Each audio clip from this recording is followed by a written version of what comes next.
Oh, no. Oh, I think we're good. We're good. Oh, we're good now? Oh, Thank God the audience didn't hear that bit about my yeah. lotiony hands.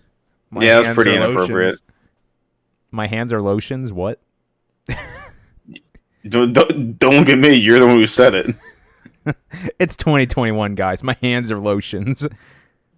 Already got the name of the podcast. There we go. My hands are lotions. There are no rules anymore in 2021. Forget meatball pizza. My hands are lotions. No lotions. That's the new meme. That's the new level with me meme. My hands are lotions. I'm gonna make an Edward Scissored Hands meme, and I'm just gonna remove the scissors. Yes. Remove the scissors with like lotion. It's like a horrible like Photoshop of my face on him. Corey lotion hands. I'm working on it tonight after this podcast is over. Great. My hands are lotions. Oh man, what is there to talk about? It's 2021. Thank the Lord. There's no 2020.5 final remix HD. There's no 2020 new game plus. I gotta pull up my memes of the new 2020s. I will admit though, even though it is now 2021, man, there's still a lot of crap out there. Oh yeah, definitely. Like it's funny. Like I was looking up on YouTube, this one guy. I can't even think of what the heck his name is, and he's just one of those guys who just rants about things. And for the most part, I agree with like everything he says. But I'm just like, oh my gosh, I can't believe that people are whining and crying about all this weird stuff. And that's why I just feel like, oh my gosh, 2020 is never going to go away. It's going to live on. It's going to live on through people. 2020 is the experience of the whole decade. 2020 is lotions. We need to make it till 2030 to truly ascend. No, we had to get out of the 2000s. Not until our grandkids, and so on and so forth. Until we get to the year 3000, the next millennium, then we're finally out of this tainted. Why not millennia. just skip to it? I mean, isn't that just what the phone companies do? Like they went from the iPhone 10 to the iPhone 20 or whatever. Like let's just make next year the year 3000. Who cares? What does it matter anymore? Imagine if I just go to the desktop in the bottom right corner where like my time and dates are, and I just like change the date to be 3021. I wonder what would happen. Your computer would explode. Yeah, it would try to catch up and then just have like 1,000 years happen all at once. Also, for some reason, that just makes me think a lot of Futurama. Isn't that in the year 3000, right?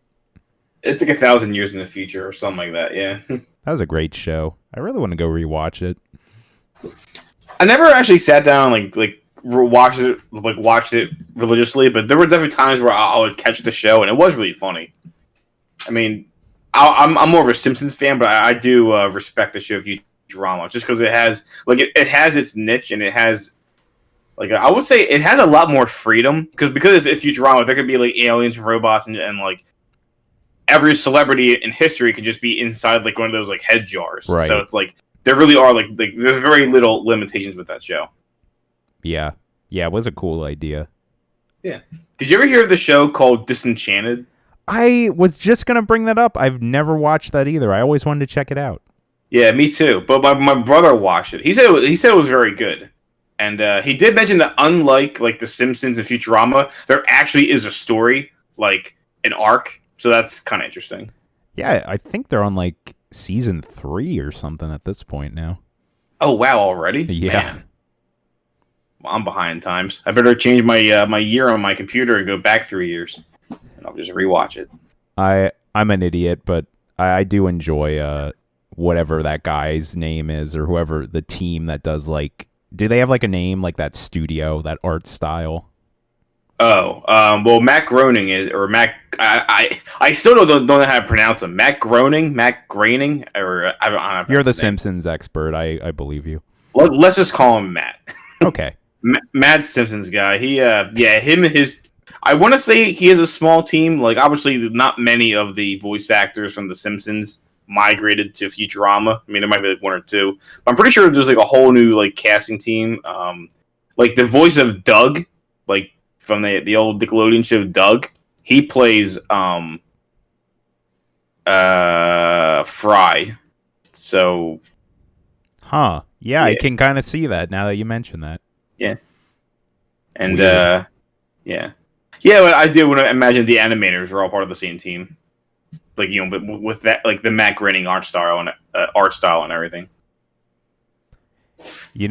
Speaking of memes, I feel like, that Disenchanted show just like missed the whole wheel because The Simpsons and Futurama brought us dozens of good memes. But I haven't seen like anything about Disenchanted.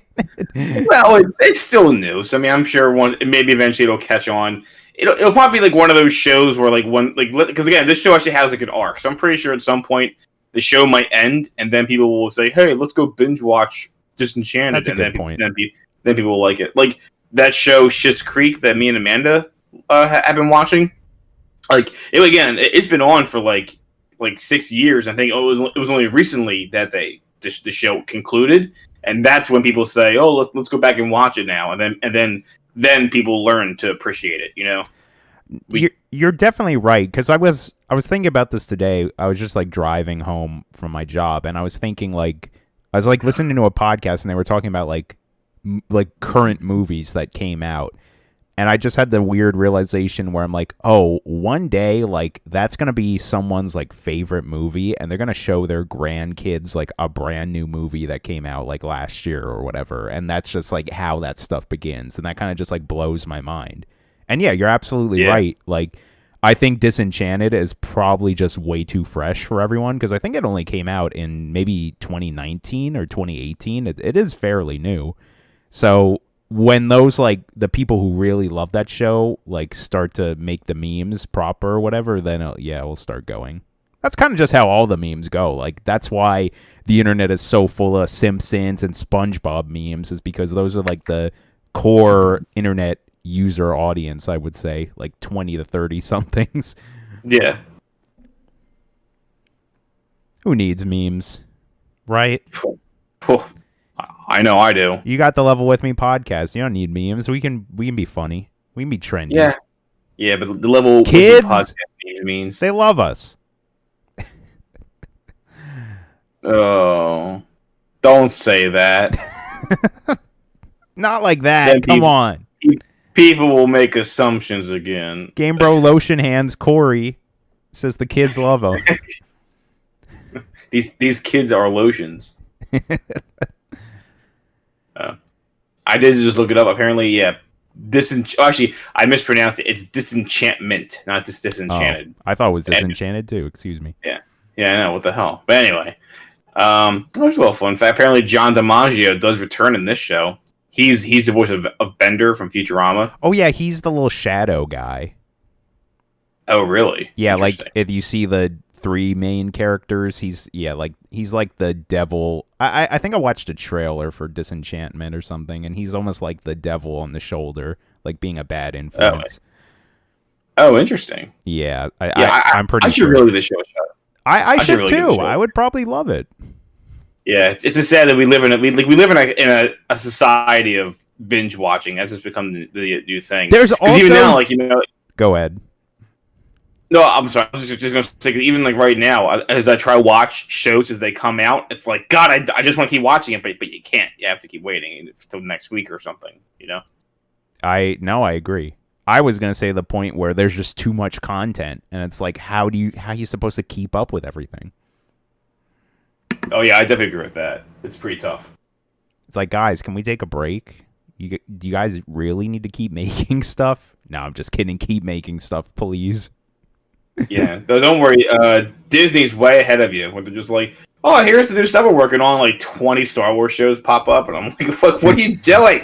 I mean, again, someone like me, I'm like, I love Star Wars, so yeah, I guess give me more shows to watch. But I'm thinking like what was their mindset? Like, yeah, let's make 20 new Star Wars shows for people to watch. Like, and Avatar 2 will come out in 2018, and Avatar 3 will come out in 2020, and Avatar 4 will come out.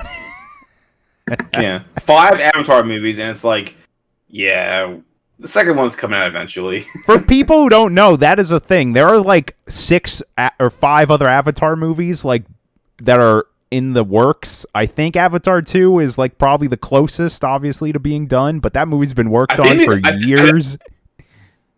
I think it's coming out pretty soon. I think they have a title for it. It's called like Avatar: The Book of Water or The Way of Water or something like that. You know, That sounds about right. All I know is it takes place like mostly in the ocean, which I'm like, okay, sure.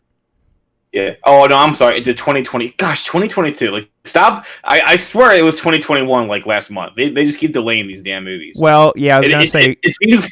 Wait another month and it'll be 2023. Yeah. And then they'll announce Avatar 8's in the works too. I feel like James Cameron just keeps doing that. He keeps like adding and adding more like movies to his list, and it's like then he just keeps procrastinating on the sequel. It's come on. Disney will make a new expansion to their Pandora area before the next Avatar movie comes out, and the expansion is based on the new Avatar movie. So everyone's just like, I don't know, it's cool, but I don't get the reference. Yeah, there'll be like Avatar 3 characters, and I'll just be like, wait, who is this purple dinosaur? And it's like, what, you haven't seen Avatar 3 yet? There's like a shot in the beginning of the ride that's just like a major spoiler. Like it's like one of the characters died. And it's like, wait, what? And then when the trailer finally comes out for this movie, like in 8 years, and they're just like introducing this brand new character, and you're like, I know him, he dies from that stupid ride. Yeah, but it was a great ride though. The animatronics, they're so good. Yeah, I have to admit, when me and Amanda went to Disney like 2 years ago, oh my gosh, I can't believe it's been that long already.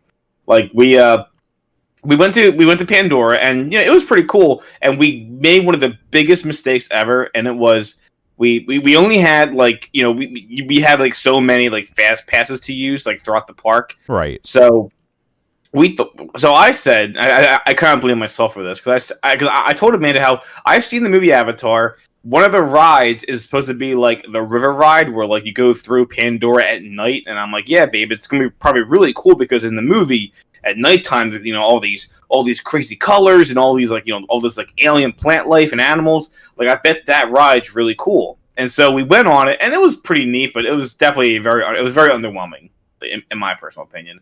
I don't think Amanda liked it at all. And then what we didn't do is what we should have done was use the fast pass for the ride called like the Flight of the Phoenix or something. Yeah. Yep. Or the Flight of the Banshee, and that's like the ride where you fly on like those like dragon things. It's like a 4D type experience thing. Yeah, and apparently it's like the best ride in all of Disney World. I've heard that too. Yeah. Yeah, like people told me like obviously the fast pass line's only like a half an hour, which I think is still pretty long for a fast pass line. But the ordinary line is 4 hours long. It was easily the longest line in all of Disney World. I'll take the half hour. Yeah, yeah, but, obviously. But then the thing is, people said, "Oh, just get in line and wait for it." And I'm like, I'm not waiting 4 hours because again, we're in Animal Kingdom. I'm not gonna wait. I'm not gonna waste 4 hours in line for this ride. I mean, I don't care how good it is. Like that's like our entire morning. I was gonna say that's like a chunk of your time at the park. They're only open for so long. Yeah, but then do you know what people were also confirming that they were doing? They were getting there, waiting the 4 hours, enjoying the ride, and then getting back in line for 4 more hours to do it again. And people said it's worth it. Those gotta be the people who have like just the annual pass or whatever. Like they come there every day or like once a week or twice a week.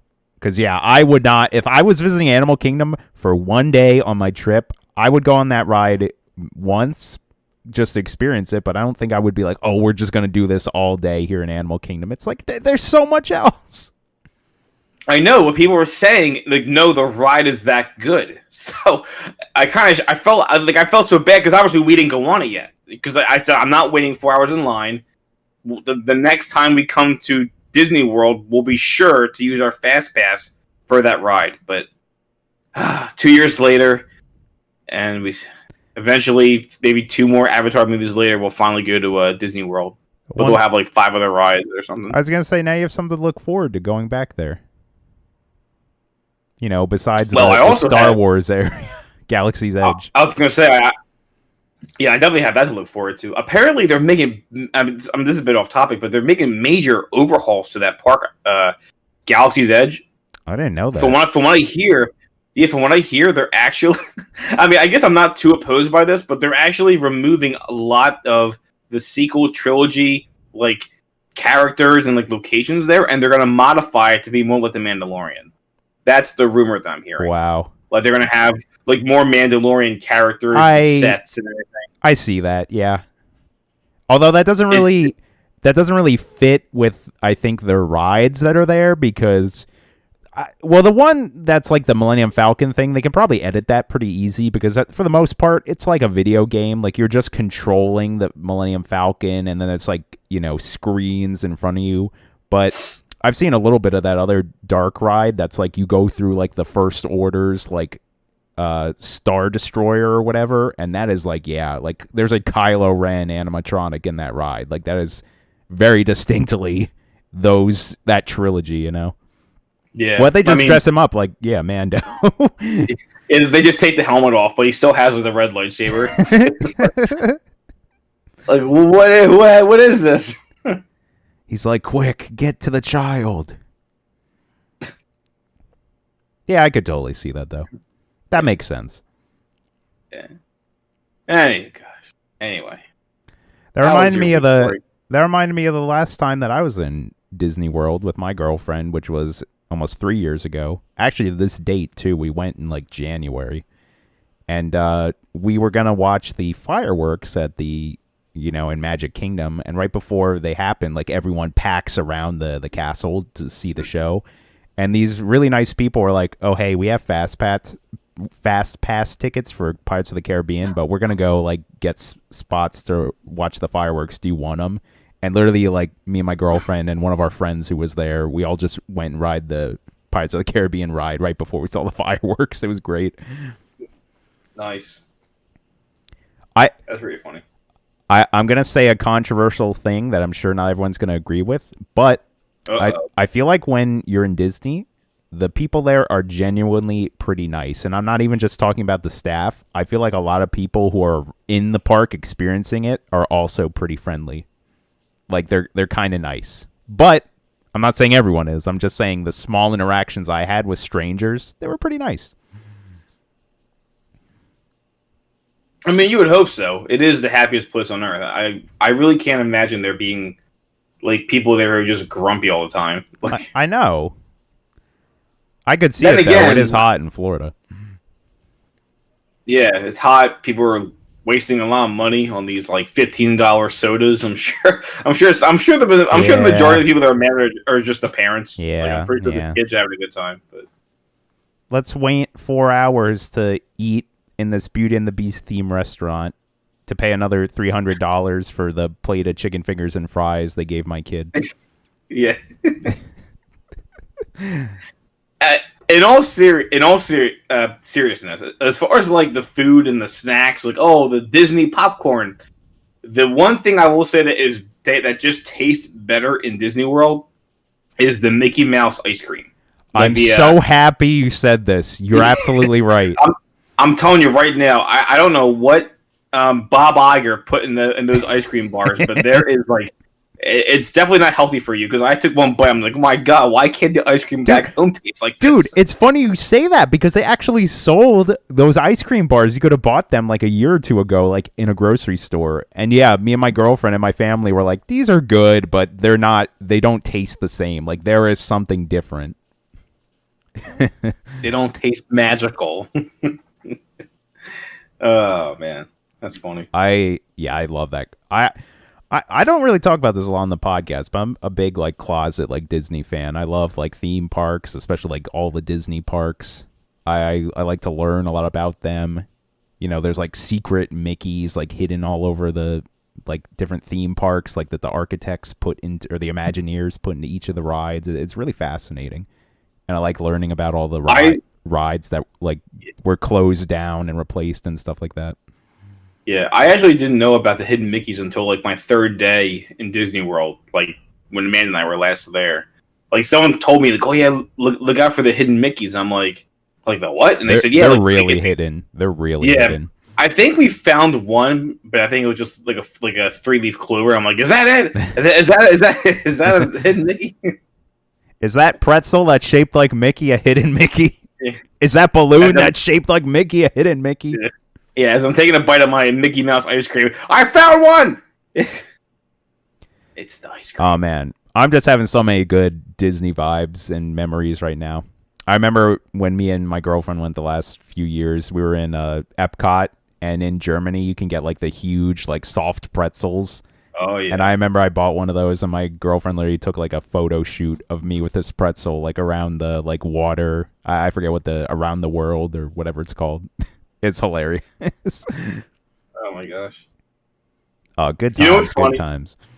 I definitely learned to appreciate Epcot like as an adult now. Like I loved Epcot. Well, we both loved Epcot. Oh my gosh. I agree. Dude, I remember. It's funny. I was talking about this just recently with somebody. The one thing that I found disturbing about Disney is because I really do hold Disney up on a pedestal. Like I just feel like there's that Disney quality when it comes to everything. Oh no, like, you're totally right. Yeah. Yeah, like the movies and all that stuff. But then like in the park, you know, it's just everything's just so well done. Like rarely have I ever. I think one time I saw one employee not smiling. Like everyone else is just all the employees are just so friendly and they're very helpful. Like it really is just like it is a great theme park. But then even like when we were watching like some of the parades, I realized like, oh yeah, all these like great like you know classic Mickey Mouse costumes and Goofy and Donald Duck and all that stuff. But man, there was one costume, or I should say, one section of the theme park that had really bad costumes, in my opinion. And it was like, it kind of made me think like, are these like knockoffs? Like, are these like no offense to our Chinese listeners, but are these like Chinese like costumes that they sold to Disney for like dirt cheap? And I know where this is going. And it's in Toy Story World or Toy Story Land. That's where I was going with this. Is that what you were thinking of?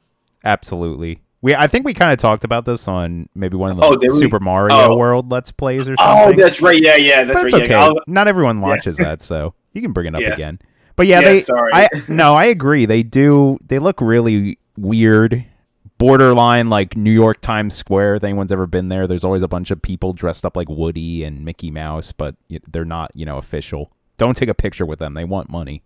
They will get mad if you take a picture with them and don't give them money. And don't pay them. Yeah. But yeah, I think I said the Woody, or you mentioned like his neck is like really odd. It's like too thick, or like it's just weird. And then like Buzz, like he kind of looks like angry. Like you don't want to take a picture with him. Like he looks like he's gonna like beat you up or something.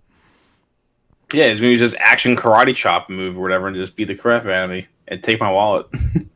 But yeah, it was exactly that. Like just Buzz and Woody didn't look right. And again, we talked. You're right. We did talk about it. It's because like Woody, the character, has a really thin neck and a giant head because he's a toy. But then the suit can't do that because like how the hell is the person going to be in that suit like that? So yeah, that's what.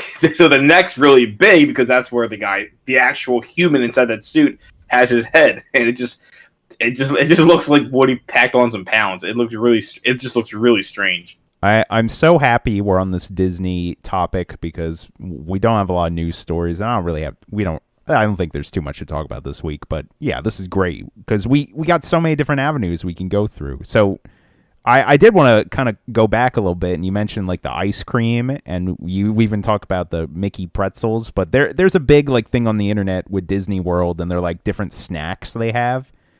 How do you stand with like Dole Whip? That's the pretty common one. Dole Whip. Have you never had that?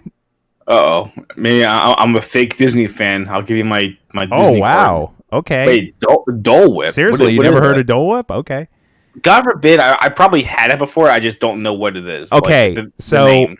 In layman, that's what it's called, but all it is just pineapple soft serve ice cream, essentially.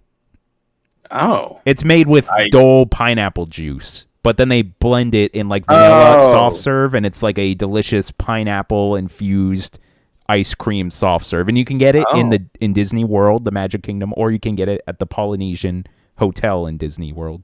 Oh, see, we were at the Polynesian for dinner. We had one of our dinners there, and it was very good. Very I nice. did not have that though. Okay. And now that you describe it, I can confidently say that I did not have that. Okay. Well, so it sounds like I'm missing out. That's your number 2 thing you want to do when you go back to Disney World. I know there's also boozy options. Like I think there's ones where they put like coconut or rum or something in there.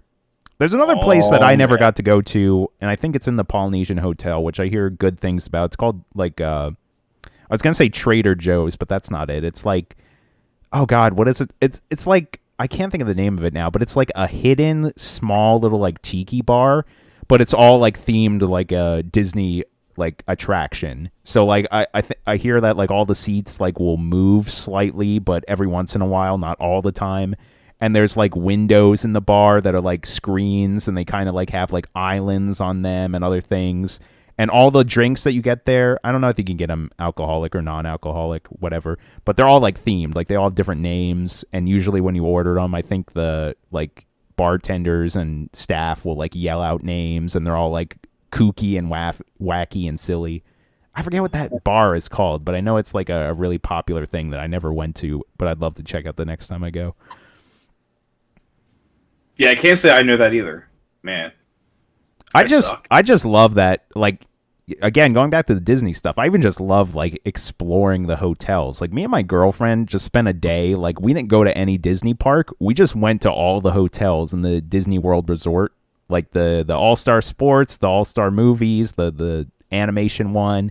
We went to all the ones around the Magic Kingdom. We went to there's like the Dolphin and the Swan. We were just checking them all out, and they're all like really cool. They all got like their own thing going on. Yeah, we definitely. We stayed at the All Star Music. We didn't really check out the other ones because I heard they're basically they're kind of the same thing. But we did go around the monorail to all the other of like the 5-star big hotels, and then one of them is the Polynesian. I forget the other one. The Grand Floridian is the white elegant one, and then the Contemporary is the one where the monorail actually goes through the building. Right. I think we went to that one as well because I think that's the one that has like the little mini mall inside. Yep. Yeah, that was kind of cool. And they had the giant. We were there in December, so it was Christmas time, and I think inside that one they had the giant Christmas tree and Santa was there. That was pretty cool. Actually, I will also say this right now. We really enjoyed going to Disney World at Christmas time. It was awesome. Oh yeah. I was actually going to just bring up, I went to Disney World another time with my mom once. She was going down there for like a business meeting or something, and she just offered, she's like, hey, do you want to come with me? Like all you have to pay for is essentially the airplane. Like you can stay in the room with me. And I'm like, oh, absolutely. I'm going to take a free trip to Disney World. Well, kind of free. And funny enough, it was my first plane ride that I ever did, so I was pretty scared about that. That went all well. Unfortunately, I got sick from the plane, and I was like sick for the 3 or 4 days we were there, and it was also really cold. I think it was in like January or something. It was not a great Disney trip, but I was going to mention it was still decorated for Christmas, and it was beautiful. The like tree in Magic Kingdom, like at the end of the whatever that street is called, I forget what it's called, but it's amazing. Like it's towering. It's great. I would love to go to Disney for Halloween, but I assume it gets super mobbed during that time too. Well, it's funny because people tell me that, like, and I thought the same thing for Christmas, but I hear it's always the worst in summertime. But if you go during like the fall and the winter, it's actually not that bad, and that's why we loved it because it actually really. I mean, obviously, yeah, it's still crowded to an extent, but it was really not that bad. Like we really didn't have that many lines. The crowds themselves just weren't that bad, and because it was wintertime for us, going down there, it was just like 70-degree weather. Maybe at the highest it was in the 80s, and it was just amazing because it actually made you like want to go there in the wintertime to enjoy some warmth. Right? You know? Yeah, it's like perfect. It's pretty much like that. So I can imagine even going. I was just gonna say it's pretty much like that when me and my girlfriend went. It was just like really cold in the night, surprisingly. Yeah, the nights can get kind of chilly. I think even in the mornings when we got up, we had I think I wore shorts like every single day. But then like in the morning I would put on like a hoodie or something, and then eventually it warmed up. And the morning was definitely a bit chilly. Man, I really want to go back. I assume if you're in and around the Disney World area, you've been to Disney Springs, as it's called now. Oh yeah, formerly Downtown Disney. That's correct. Yeah, we loved it. Yeah, we enjoyed it. We had dinner down there twice, I think, And we were just going around like shopping, and I think there at one point it was what the hell are they doing down there? It was just like like a Christmas themed little event down near Disney Springs, and it was actually like really, really cute. Oh, they had all the Christmas trees themed after all of the Disney movies. Oh, that's great. Yeah. Yeah, that was kind of cool.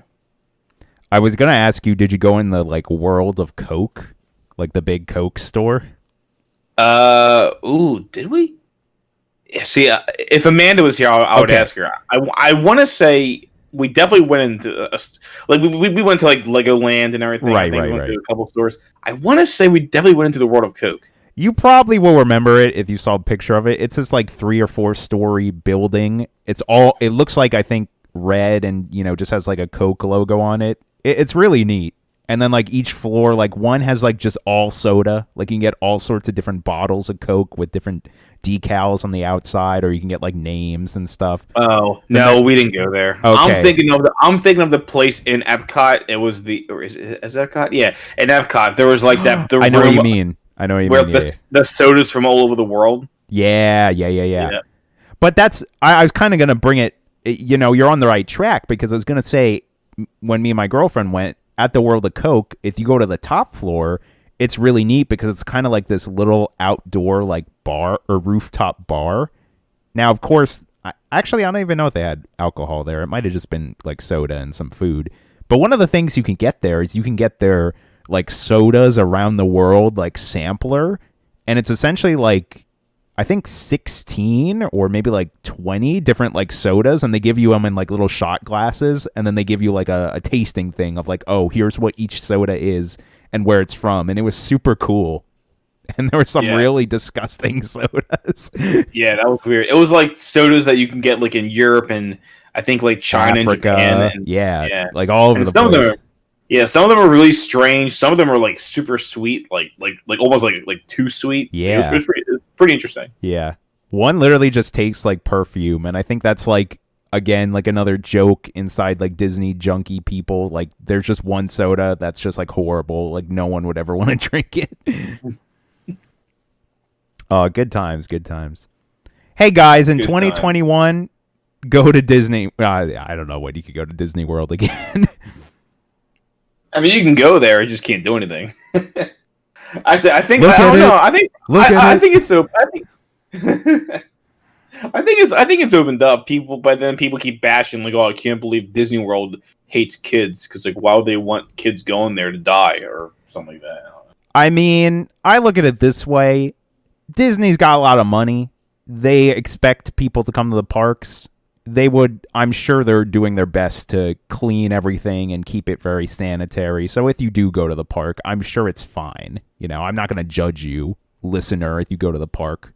More power to you. Enjoy it. Well, that's the thing, especially like kind of like we were saying earlier with Disney's quality. Like Disney's doing a good job, or like definitely anywhere. I bet they assign like an employee to follow you everywhere you go, 6 feet behind you, obviously. And the second you're done touching something, they just spray it with like Windex or Clorox, and they wipe it down. Like, I can only imagine it being a very clean place. And when you get too close to people, they like will slightly push you back, or they spray you with the bottle, and then they wag their finger and go, no, too close. Yeah. Yeah, Mickey Mouse takes you to Mickey Mouse jail. It's like, no COVID today. Oh, gosh. I can do better with that. Oh, speaking of impressions, I found out that I can do a spot on Little Nicky. Do you want to hear it? I'm waiting. What should I say? I don't know any Little Nicky catchphrases. I was trying to think of some. What does he say? I don't remember. You're saying Little Nicky, not Little Mickey, right? Little Nicky, the Adam Sandler movie. Yeah, that's what I thought. For a second there, I was second guessing myself. I'm like, wait, do you say Little Mickey or Little Nicky? No, you're right. You're right. I was gonna say, I don't know. You can say, "Come here, Pluto," or I don't know. Say, "Don't ever test my skills." Don't ever test my skills. Don't ever test my skills. That wasn't great. I could do better. That fried chicken's freaking awesome. Hey, Dad, have you tried this fried chicken? I could do better than that. Okay, I digress. Hey, guys, it's a podcast. Video games. What are we doing? Oh, yeah, video games. I forgot. We spent the first half hour talking about Disney. It's great. They love it. It was good times. Good segue. But really, I don't really have much to say. Like, all that happened is, we're in 2021. I didn't really do much for my New Year's celebration. I hung out with my family a little bit on New Year's. Actually, I didn't even hang out with them on New Year's Eve. I think I texted them Happy New Year. Then on New Year's Day, I went to their house. And we're Pennsylvania Dutch, so we ate our sauerkraut and pork, Blah. Oh, I have come to really like it. I used to hate it when I was younger, but now The pork sounds good. I cannot do sauerkraut. Oh, I get it. It's an intense flavor, but yeah, I enjoy it now. It's not something I love or crave, but I'm like, oh, okay, I'll eat it. Yeah. Here's an idea. How about before we get to the actual video game and talk, because I'm shocked I didn't ask you, how about we talk about our New Year's? I mean, it sounds like you already described it. So. Yeah, I was going to say, we didn't really do much. I think I hung out. Yeah. I was hanging out with my girlfriend, and her mom lives right next to us. So we went over there, and my girlfriend's brother was there. And we were just hanging out. I think we had a few drinks. We were just shooting the shit. We were watching the New Year, the whatever it's called, the event in Times Square, but their socially distanced version where they still had the ball drop and people were in pretty much cages in Times Square. No, don't get out of that 6-foot cage. You got to be safe. It was very odd. Interesting.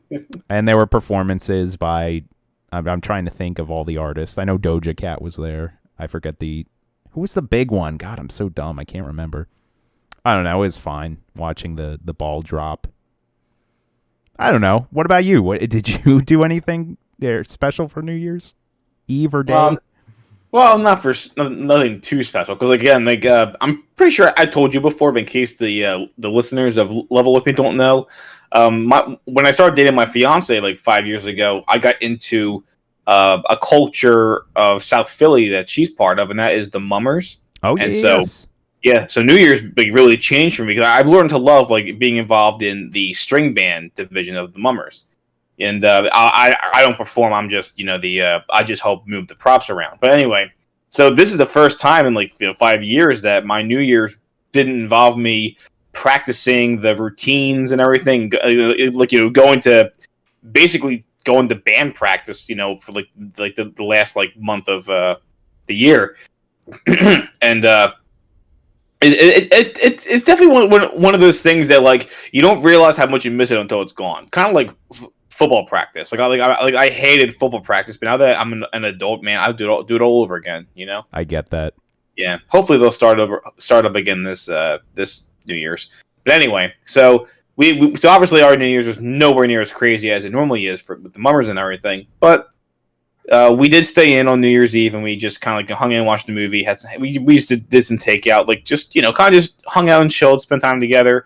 And then on New Year's Day, similar to what you did, we actually hosted the party though. We had both of our parents come over, and we just watched. They're doing Mummers, the best Mummers of the decade or whatever. So we had that on the TV, and we were all just chit chatting and talking. It was very nice. I'm really glad we did that. And. Yeah, that's pretty much it. Two things I did just remember about my New Year's Day celebration. One, we played some Scrabble. Me, my girlfriend, my sister, and my grandma. Yeah, I'm pretty decent at Scrabble. I may have got third place, but I'm pretty decent, I spelled a 7-letter word. That's almost, or no, it was 6. I was going to say. Was it COVID-19? That'd be a good 7-letter word. Yeah, it's tricky spelling it with the numbers, but I got it in there. Yeah, it's triple letter score too. Yeah, you gotta trick you gotta trick the people you're playing against by using eyes for the 1, and you scribble with a marker to make the 9. I always carry around a few M&Ms and Skittles when I'm playing Scrabble, so I can always have an M and an S. There you go. Or 3. Oh, there's your number. You can have a 3 in there with the M&M. It looks like a 3 if you hold it up a certain way. That's fair. Yeah. So that was fun, and then I'm getting a little ahead of myself here, but something I ended up watching with my mom, which I didn't even expect to really get into, but I kind of got drug into, and you might appreciate this, Mike, but I watched like most of the first Godfather movie on New Year's Day. Oh, nice. And I've literally never seen any of the Godfather movies. And my mom was, I forget what channel was playing them all. Like, it literally played all 3 parts. And I didn't even realize they're all like 3-hour movies. So I was like, oh my God, like, how are you supposed to really sit down and watch this whole trilogy? No, you don't have to. It's like Star Wars. You can watch the first movie and be happy with it, but like, obviously, if you want to, you can watch them all. Right. From what I understand, I actually have yet to watch the sequel. Well, the sequels 2 and 3. Yeah, I hear number 2 is very good. I heard number 3 you can go on without watching it. Like it's not like really not necessary. Yeah, my mom was trying to like I think explain that to me too, because she was like seeing me get into it, and she was kind of like explaining that, and she's also saying like they're probably better not on cable because they're probably better to watch them like uncut. Oh yeah, for sure. But yeah, I mean, again, getting a little ahead of myself, but I really enjoyed watching those movies. I didn't even realize they came out in the 70s. I don't know. But what good acting, man. Oh, yeah. I think even to this day, The Godfather is still ranked as the second best movie of all time. Second or third, I forget. Yeah, I could see that. Yeah. Number 1, I think, is still Citizen Kane. Oh, interesting. Definitely. Yeah, it's definitely a movie I would recommend you watching at some point in your life. I mean, I can definitely see that. I can definitely agree that movie did not age very well, but I can see why it's considered to be the best movie of all time. That is something I would really like to do. Like, just go through, like, oh, these are the 100 movies that you should just watch, and like actually sit down and watch them. I'm pretty sure there's a Wikipedia page for that or something like this. I mean, I can list off a bunch of movies I haven't seen yet that everyone can get upset that I haven't seen. Any of the Back to the Future movies, Terminator 2. Oh my gosh. Wait, you haven't watched Terminator 2? No, I love Terminator 1. I feel like I brought this up before. I've never seen Terminator 2. I love 80s action movies. I love Arnold Schwarzenegger. Yeah. I love it. I watched Predator last year for the first time. It's great. Oh my god, for the very first time. Yeah, it's so good. Get to the chopper. I think you actually no, I think we talked about that. Wait, either you talked about it on the podcast with someone else, but I remember you did mention that. Yeah. It's probably with you. It might have been. But I yeah, think I remember, there's a handful of like classic movies I've just never seen. Oh my god. It's okay. You guys can throw the hate my way. You haven't watched you haven't watched Back to the Future. Oh my god. Dun, dun, dun, dun. Marty. I get the jokes, guys. I'm relevant. Whoa, hoverboards. My hands are lotions. Hey, Morty. That's what we're quoting, right? Pickle Rick. Oh, I'm so glad that you mentioned that because I think I brought it to somebody. I'm like, you do realize Rick and Morty is just a ripoff of Dr. Brown? Yeah, and, I got that. Okay, tell me someone didn't. I told someone, like, I think there was supposed to be a ripoff of like Dr. Brown and God, I can't remember his name, Marty, and because like it makes sense, with their names Morty and Marty, and I forget what Dr. Brown's first name is in the. But anyway, I mentioned it to someone, and they're like, "No, it's not." I'm like, "Yeah, it is." Well, like dimension traveling is like the same as like time traveling. The car or the whatever he has. I don't know. People blew up my mind. So if you want to send me angry letters on what nostalgic childhood movie I haven't watched that you're mad about, you can send that into levelwithmepodcast@gmail.com. I'm trying to think of more. There's definitely a lot. Not now, Corey. I'm writing that angry letter to you. I'm trying to think of more like nostalgic things. I haven't really like ever been into like TMNT. That's never been like my thing. The Turtles? Yeah, I don't get it. I remember as a kid I loved the cartoon, and I actually am a big fan of of the first two, because there definitely were a lot of bad ones after that, but the very first two live action TMNT movies, like they're obviously old and just they're very like 90s. I guess so. Maybe I have like 5 pairs of nostalgia goggles on when I watch those movies, but like I still kind of enjoy them. They're still pretty funny, and I heard that they're pretty good. I mean, like the Henson Company made those suits, like. Yeah, the suits actually are impressive. Like, they have like the moving mouths and eyes and everything. Oh, here's a little fun fact.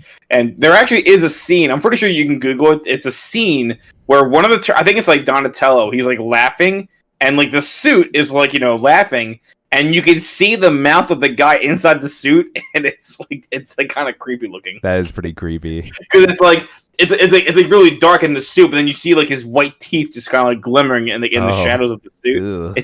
It's like some Five Nights at Freddy's stuff. Actually, I'm gonna look it up for you right now. No, I don't want to have nightmares. Stop, please. Oh man, it's too funny. I can't close my eyes with my hands because they're lotions.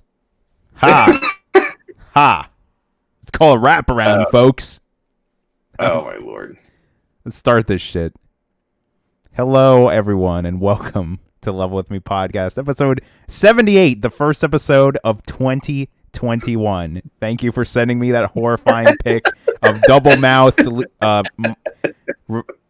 Michael Donatello. I'm like, the only one I can't think of. That's some alien shit. Like, it's like his mouth is gonna come out. Yeah, the little mouth that comes out and bites you. I have watched most of the Alien movies. The only ones that matter, Alien and Aliens. Oh, well, thank goodness. But anyways, this is the Level With Me podcast, episode 78. I'm one of your hosts, Game Bro Corey. How you doing, folks? And I'm joined once again by my co-host, Mike, a.k.a. The Collector's Vault. How you doing, Mike? Doing pretty good, Corey. Hello, everybody. Welcome back to Level With Me. My hands are lotions, and let's talk about some stuff. Some video game stuff. Well, we have a few stories as the year begins. Not much is happening right now. Everything's starting to unravel. Everyone's wiping off their Christmas, whatever, blankets, wrappings, etc., etc. So we have a few stories here. Very, very few. But something to talk about. First off, 100 billion hours were spent watching gaming content on YouTube in 2020. Over 100 billion hours were spent watching gaming content on YouTube this year, with Minecraft leading as the most watched game. Oh, you don't say. YouTube Culture and Trends have released an annual gaming report, and the company revealed that viewers watched over 100 billion hours of gaming content on the site, which is equivalent of traveling to Neptune and back 475,000 times. This makes 2020 YouTube gaming's biggest year yet. Go figure, a lot of people are stuck inside and they're watching a lot of gaming content, right? I also know, guys, that 100 billion now. I thought it was in all of history. This is only. Oh my god. Also, that is just. I know our loyal fans that one of those 100 billions is all from Level With Me. That's gaming content. Oh, yes. We here at Level With Me thank you. Next year, we hope to get 2 billion hours spent. Please get on that, folks. Keep watching the videos. Just let them play as you go to sleep. Just keep a TV or phone on, whatever. But yeah, that's wild, dude. And yeah, the fact that it's just gaming content in specific, it's nutty. That's just mind blowing. I mean, I guess if you think about like how many billion people in the world go on the computer and watch YouTube stuff, probably, and I guess in that sense, if they watch 100 hours in a year, which is I guess pretty generous. Pretty sure I've watched more than 100 hours of YouTube in the past year. So technically, that just means if a billion people on the planet watched 100 hours of YouTube in a year, then that technically would suffice. But it's for games. It's for gaming specifically. That's crazy.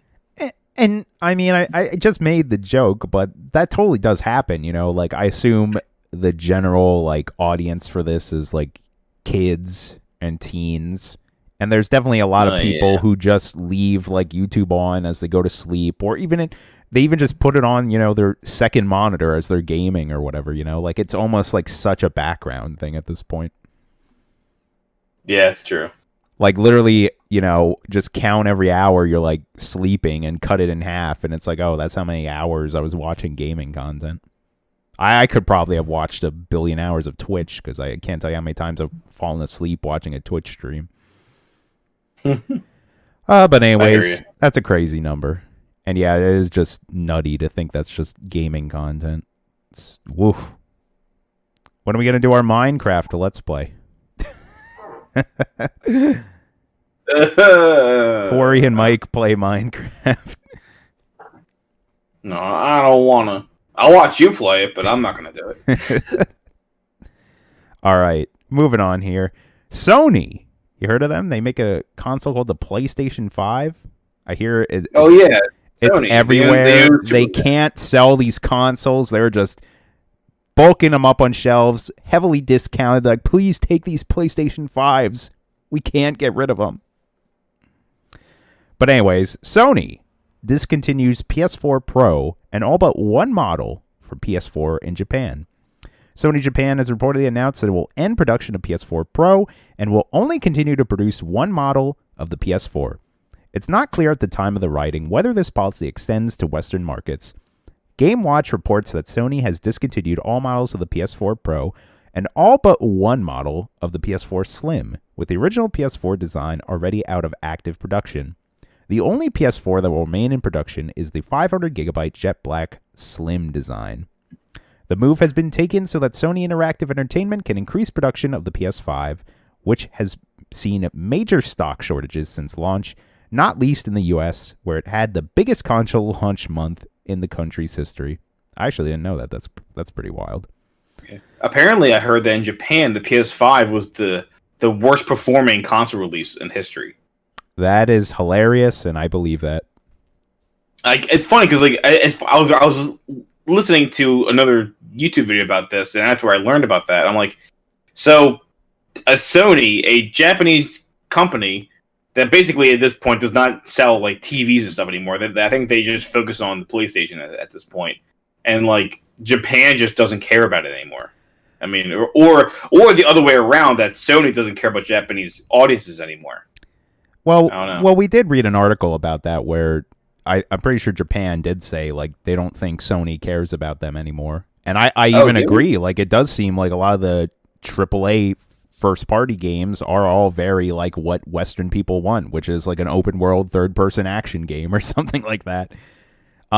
Yeah. But I feel like I think it's personally just because the games aren't really there right now. Like looking at the PS5, I don't know if there's any different games that Japan got exclusively, but there's not really a lot out there. There's especially not a lot that I could see like a Japanese like person wanting to play. Well, I mean, I don't even know what that means, but I guess I don't know. It's just the market is so like small right now or should I say slim with the games that they got going on there. All I'm learning from this story and what you just told me is that I need to import a PS5 from Japan. I'm gonna get right on that. Yeah, apparently they can't get rid of them. So hey, there you go. I'll just have to take a month and use Duolingo or whatever and learn Japanese. Oh, that sounds like a lot of fun. And hey, there's nothing wrong with diversifying your palette. You know. Hi. I watch enough anime. I'll pick up quick. Yeah. Oh yeah. Oh yeah. Exactly. Like, hey, Corey, don't you learn Japanese? I don't worry. I watch enough anime to know Japanese by now. Baka. Yeah. Nani? All right. Kasa. And guys, as you all know, here at Level With Me podcast, we always like to save all the Nintendo news for last because we love Nintendo so much. And like I mentioned earlier, there's not that many news stories, so we're almost at the end already. First up here, select Nintendo DS games are getting pulled from the 3DS eShop. A handful of DSiWare games are no longer available in the Nintendo 3DS eShop. The games, including one that have been published by Nintendo have a "this software is currently unavailable" disclaimer posted on their store page. All DSiWare games released before mid-May 2011 have been deactivated on the eShop, including the classic Shantae Risky's Revenge, reads a tweet from a user who first discovered the removals. Luckily, I got it on my DSi before the shop shut down. Grab from those still for sale while you can. And there's also a list here, some other DSiWare games that I guess are being pulled. Asphalt 4, Xscape, Aura Climber. I've never heard of a lot of these. Xenonia, Spotto, Mighty Flipper Champs. Are these even real games? Escapee Go. The Go is in caps. Dr. Mario Express. That sounds like a real game. I know of Dr. Mario. Mr. Driller. I've heard of him. Soul of Darkness. That sounds like a made-up game. Okay, I'm not gonna. There's a lot of games, you know. And I don't want to like fake crap on these games. I'm sure are very good. Man, you never heard of Mr. Driller? Oh my god. You want to hear my story, folks? I had a DSi, like the one that had the camera and first had the eShop on it. And I remember I played, I think it was called, what was it called now? Why do I keep forgetting these names? I think it was called what was it? It was like a little airplane game. It was like $1. And it was an airplane game that you play with the D-pad, and all it does is like steer the airplane left or right. And it was almost like a Flappy Bird or something, where it's just like, see how long you can last before like crashing your airplane and dying. Also, weirdly enough, it had multiplayer where you share the DSi, and one person holds the one side with the D-pad, and the other person holds the other side with the buttons. And each person has a screen. Each person has a screen, like the top and bottom. And, you race your airplanes by each holding this. It was fun. I played it. I remember playing in study hall in high school. I got to look up the name of this game. It was a lot of fun. I remember the one game that I got. It was called Photo Dojo for the DS. That one was good too. That was so fun because like my brother is a complete idiot, and he actually was like, because for those of you who don't know, Photo Dojo was a game where you use the camera on the DS to take pictures of yourself, like in certain like stances, and then they use those pictures to animate your own little like fighting character in this game, and you can even record sound bits for like when you punch and kick, or take damage, or shoot a beam out of your hand. And here's that. The paper. Yeah, and I don't mean to digress from your point, because me and my friend would play that Flipnote fighting game or whatever it was called. It was very goofy. I remember I made my own character as me. I remember like my dad did it. I think he did it like without me knowing, and it was like we had a cat, so everything was involved in the cat. He put like the cat in there. That's and great. So like is that like the energy ball you would shoot was actually like a piece of like cat poop from like the litter box. I love that. That's hilarious. That was funny. Oh my gosh, I was dying. But yes, the game that I'm talking about was called Paper Airplane Chase, and I just want everyone to know this was developed by Nintendo. Maybe like 2 people in the corner. But yes, as you can see on the picture I sent to Just Mike, you can see a screenshot of the multiplayer where the top screen has the D-pad at the top corner and the bottom screen has the button. I'm not making this up. It was fun, though. It was fun. It was weird, but it was fun. And I like the graphics. It had nice music. It's just like a nice, like 16-bit looking little paper airplane that would move like left to right. I don't know. It was fun. It was like a buck. It was like that perfect kind of like simple game that came out at the time when they were like I said, like Flappy Bird and Fruit Ninja and stuff like that. Like that. It's a very simplistic, but it was a lot of fun. Nice. Yeah, I'm getting carried away here. Hopefully you can go buy Paper Airplane Chase on the DSi, where someone let me know if you can or can't. Maybe I'll go buy a DSi just to preserve that game, because boy, it's fun. That's another game we could let's play. I'll come to your house and then we can just record ourselves playing it. I don't know how you do that. I guess we can put like one of our phones like above us. Yeah, why not? That's pretty funny. Not gonna lie. All right. Last but not least, This is arguably probably the biggest news of the week. Nintendo acquiring Luigi's Mansion 3 developer Next Level Games. Nintendo has announced that it will acquire Luigi's Mansion 3 developer Next Level Games. You can read the notification of acquisition on Nintendo's website, where it states that the deal is expected to close on March 1st, 2021. According to Nintendo, the acquisition will facilitate an anticipated improvement in development speed and quality, by enabling closer communication and exchange of staff with the Nintendo development team. Nintendo has been working with the Canadian developer for a long time now, with the relationship stretching all the way back to the release of the GameCube title Super Mario Strikers in 2005, which was developed by Next Level Games. Please make another Super Mario Strikers. Those games are so good. Ugh, Charge was insane. Yeah, but again, other things they've worked on, like you just said, Mario Strikers Charged. They did the Punch-Out for Wii, which I heard was really good. I never got to play that. And then they also did Luigi's Mansion Dark Moon, as well as they did Metroid Prime Federation Force. But this was like, when a lot of people were talking about this, it does just make sense, because they were already like pretty much working for only Nintendo. Like, I don't even know if they really did any other work for other studios or whatever, but yeah, makes sense. Yeah, I'm cool with that. I'm actually kind of curious. Well, let's see. Next Level Games. Let's see what else they worked on in the past. Maybe. Kind of curious. I think they did a really good job with Luigi's Mansion 3. Like, I think that is a very good AAA quality Nintendo game. So, if they're just going to give, maybe Nintendo will like give them more support or whatever to create whatever they're gonna, like, more power to them. Like, they're good developers. I agree. Actually, I'm shocked. Their resume is pretty small. They did do Mario Strikers and Charged that was like basically the first ones they did for Nintendo. They did like a couple hockey games. They did Spider-Man: Friend or Foe. They did some Tom Clancy games. They did the Captain America: Super Soldier, and a lot of these games were exclusively for like the Xbox and the PlayStation and everything. So that's kind of weird. Yeah. Yeah, it wasn't until like they worked on Dark Moon, then they were just specifically for Nintendo, and yeah, I guess. Again, I'm happy that Nintendo's gonna acquire them. I guess what's that term, to become a subsidiary of Nintendo? So I'm cool with that.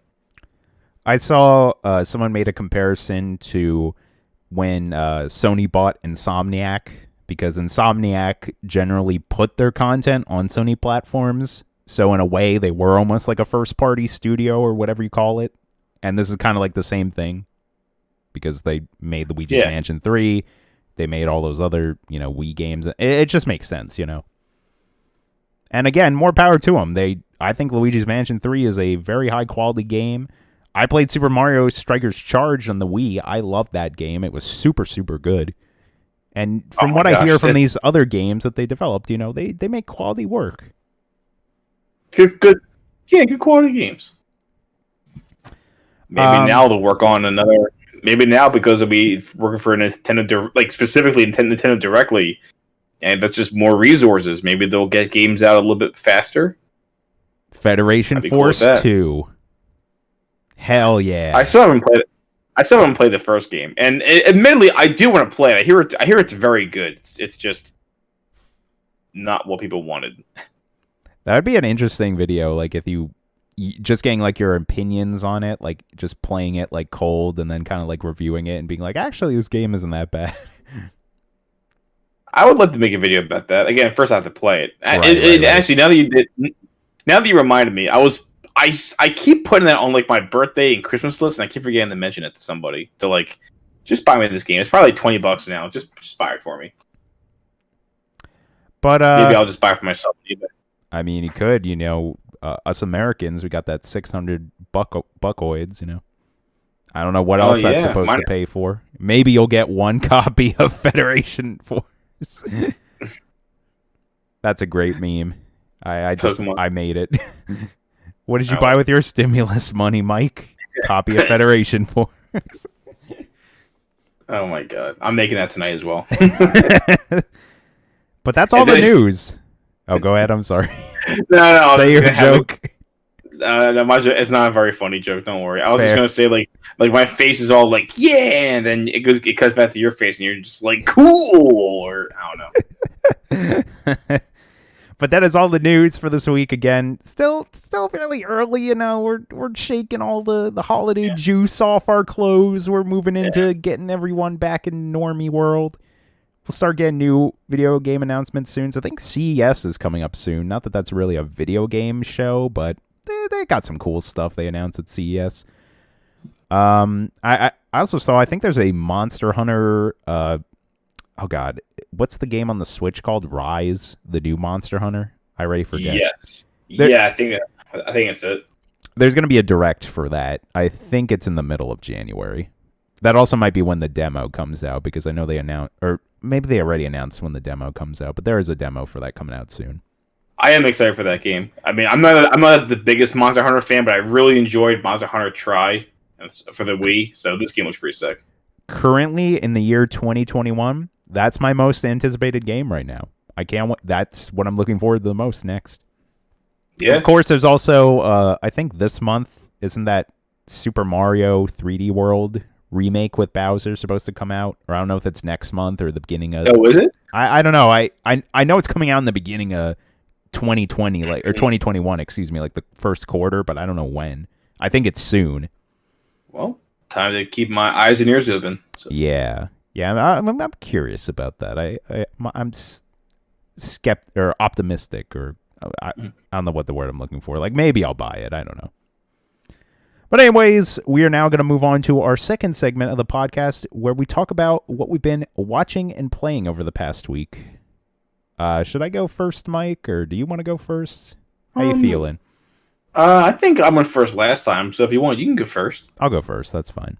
I need to take a sip of my drink anyway. Absolutely.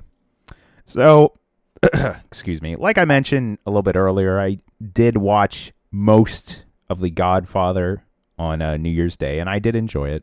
I say most because we had to leave early. There was like some bad weather. I think there was going to be like freezing rain, and I unfortunately didn't get to see the rest of it, but I enjoyed what I watched. And funny enough, I think my mom, like the night after, is like, I already bought all 3 of them uncut. We're going to have to watch them together. I'm like, oh yeah, definitely. So movie night in the future, maybe not all at the same time, a few movie nights. But other than that, I really honestly didn't really watch too much else new. I will say that I did mention to my girlfriend, I'm like, hey, I feel like we've been watching a lot of the same stuff. I would like to start watching some more like new content. So hopefully you'll see more of that in the future. We did try to continue. Well, I mean, we did pretty much continue watching Community, but that's just like a sitcom. Like, it's a really good show, like really funny, but I don't really have much to say about it. But other than that, what I've been playing this week, I did manage to play a little bit more Cyberpunk 2077. I don't really have too much to talk about because I didn't play a lot of it. I do remember one of the things that happened, though, in my last play session is one of the things that happens in the game, and this is a minor spoiler, but you kind of, after like the prologue, you essentially almost like restart the game, and you kind of have like nothing essentially, and you lose like your car. And after that, you can go around Night City and you can buy cars from these different like gang leaders. And one of the cars that I ended up buying, actually the first one I found, is like this tiny like compact car that like can only fit like 2 people in it. It basically doesn't have a trunk. There are cars like this now. I forget the model of what they're called, but they're those tiny cars that it almost looks like a clown car. But in the smart car? Is that what it's called? Those just like really small ones? Yeah, the smart cars. I'm pretty sure that's what they're called. Okay, I'll take your word for it. There's Fiats. They're pretty small, but then I think smart cars. I think it was a smart car. But it's like, Cyberpunk's version of the smart car. So it's like Cyberpunk. It's more. It's a little smaller. It's a little like more boxy looking. It vaguely remind me a little bit of that like Tesla truck that looks like a N64 thing. But I don't know. I just thought that was funny, like just driving around Night City as like this like cyberpunk badass dude in this like tiny little car. Like I don't know. It's just silly. I don't necessarily remember too much else of my gameplay session. Just I don't know. I'm very passively enjoying Cyberpunk. Like I don't play a lot of it, but I enjoy my time when I play it, and I'll continue to play more. I also have Nice. I've also been playing a lot more Minecraft with Megan. We've been having a lot of fun with Minecraft. I took a trip to the Nether, which has changed quite drastically since the last time I played. There's a lot of new enemies. There's this weird like new they put like trees in the Nether. And Mike, I know you haven't played Minecraft, so you don't even know what the Nether is. That's essentially like Minecraft's version of hell. You have to like make a portal to get there. And it used to just be like this red rocky wasteland full of lava and these like giant floating octopus things called ghasts that cry and shoot you. They're horrifying. But now they added. This is in Minecraft. Yes, this is Minecraft. Just sounds- Google yes. just Google search Minecraft Nether and you'll get some pictures and you'll have more of a visual. Oh, I will. I was shocked when I learned that there was like zombies in Minecraft. Yeah. But I had no idea there was hell. Yeah, Whatever. it's essentially hell, but it's called the Nether. And yeah, it's a horrible place. There's lava everywhere. There's like there's zombie pigmen, but now they added like regular pigmen. And I'm not quite sure how they work. I should probably just look this up. But they seem to always be hostile unless you don't have a weapon out. But you almost inherently always have a weapon out because like a pickaxe is a weapon. So you're usually just like mining something or walking around. And then they'll just start ganging up on you. And it's like, what did I even do? Like, I'm just walking around here. Like, why are you attacking me? Everything sucks already. Like, why you gotta hurt me? But that's not my main point of why I wanted to bring up the new Nether, or what I'm experiencing with this new Nether. The thing that I thought was really strange is that they added trees in the Nether. Like, they made it more of, like, a living world, which I think is cool. I'm not, like, crapping on that. But, like, the trees are very odd because, first of all, they have, like, veins on the outside. And when you hit them, it makes a very weird noise. Like, it almost is like it is a living thing. I mean, I guess a tree is technically a living thing, so it's not that weird. But it's more like, I guess, it almost sounds like you're hurting it, like when you're cutting it down. But the weird thing about this tree, and there's like two different versions. There's a red and a blue tree, and like I say, of the colors, that's what the wood looks like, which is really odd. So like, there's like a bunch of different types of trees in Minecraft in their regular world, and they all have different looks of the different type of wood. So you can like customize or make your house or whatever the way you look. And yeah, now there's like just a red and like a blue wood from this tree. And it was just so peculiar to me seeing it in the game. Like, I'm just like, huh, there's like evil trees and you can make cool like blue wood with it. Huh. Interesting. I'm trying to think of anything else about Minecraft. I can't really think of too much. But a lot of Minecraft being played, though. It's a big hit in the Game Bro Corey household. It's a lot of fun, though. I've been enjoying it. Oh, I also want to mention, one of the reasons you want to go into the Nether is because you can get a lot of exclusive items you can't get, in the regular world. And I killed a blaze, which are like these fire... I don't even want to say like demons. They're kind of like these floating fire guys who will pretty much just spit a bunch of fire at you. But if you kill them, you get their blaze rod. You know what I mean about their blaze rod. Wink.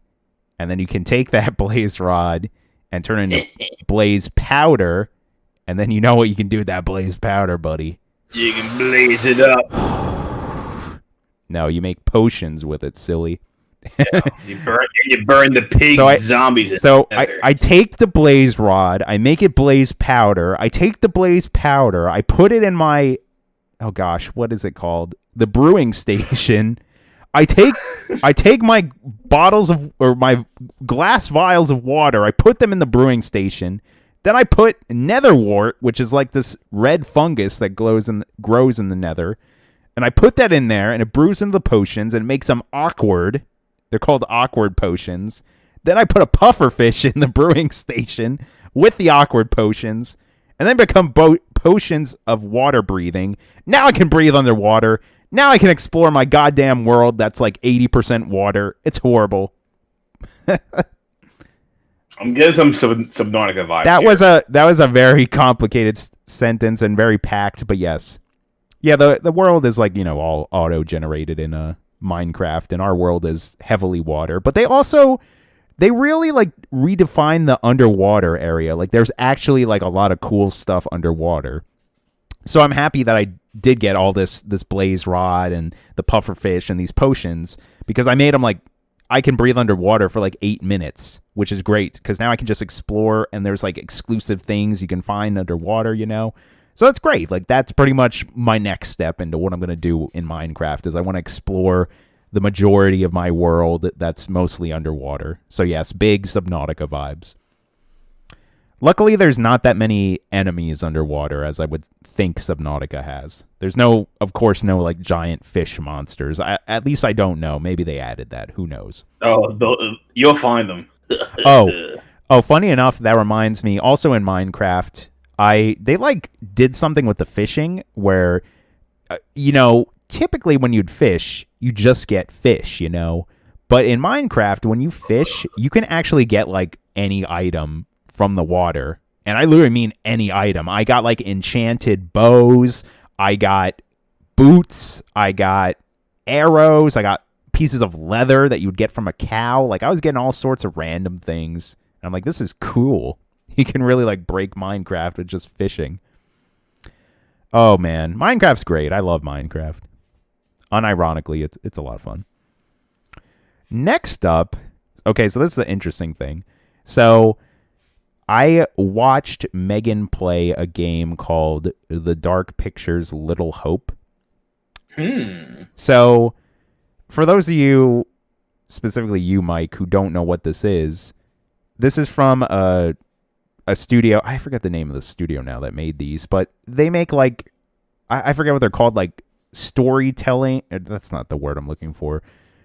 Like almost like a classic like adventure game. Like you kind of just move your character around and you're not necessarily like doing a lot of gameplay. It's more like a Telltale style of game where it's more like just you talk or make decisions, like interacting with each character. And the thing about these games is there's been 2 so far, the Dark Pictures. It's almost like an anthology where each of these games are like little horror movies and they just have their own like thing going on. The first one was all about like a abandoned like ghost ship that these like teens find. And then this one is about like this bus that's just traveling through this town called Little Hope. Somehow it just like, or the bus driver's just driving through Little Hope and he sees like a little girl in the road and he crashes the bus. And there's like 5 survivors who come out of the bus and they pretty much are like, okay, well we have to, we have to find people. There's just like no one around. And they have to pretty much progress through the town of Little Hope. And as they're doing so, there's like this weird fog that's kind of like blocking a lot of their vision. The fog, weirdly enough, won't let them like go back. So like it kind of encompasses or surrounds the bus, whatever.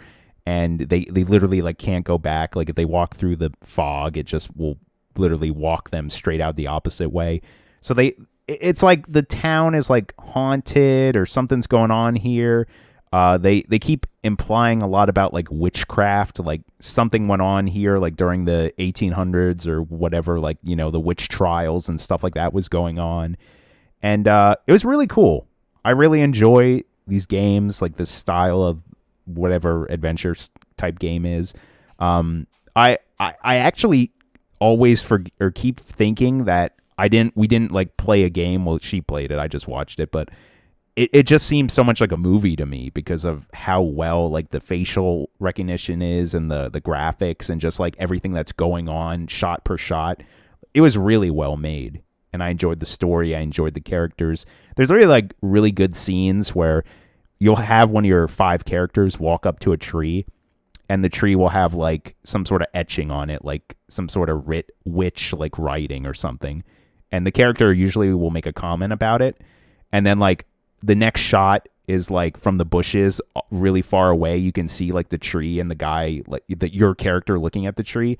And then you just see like a slight silhouette of some sort of like demon or something. And you're like, that's like a horror movie. Like it was just so well done. And you're like, I just want to know what that looks like. Like that thing is freaking me out. Like, what is it?